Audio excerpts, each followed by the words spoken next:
అవకాశం ఉన్న వరకు పనస పండ్లు తొనలు మనం కొనుక్కుని తినగలిగితే చాలా మంచిది. ఇప్పుడు చాలా చోట్ల రోడ్ల పక్కమట కూడా తొనలు ఒలిసేసి అట్లా పెట్టి బాక్సుల్లో కనపడేటట్టు చేస్తుంటారు. అలాంటి పనస తొనలు శక్తి తీసుకుంటే 100 గ్రాములు, అంటే గింజ తీసేసి తొనలు 100 గ్రాములు తీసుకుంటే అవి 88 క్యాలరీలు శక్తి అన్నమాట పనస తొనలు. ఈ పనస తొనలు 5, 10, 15, 20 మనం అట్లా తినేసేస్తే ఒక ఆహారంగా, మంచి భోజనంగా అవి తినేసి కడుపు నిండటానికి బొప్పాయి, కర్బూజా లాంటివి నింపేయచ్చు అనమాట.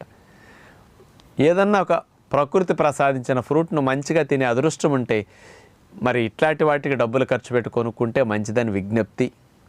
ఈ పనస తొనలకి మనం కొనుక్కొని తినేటప్పుడు గింజలు లోపల వస్తుంటాయి.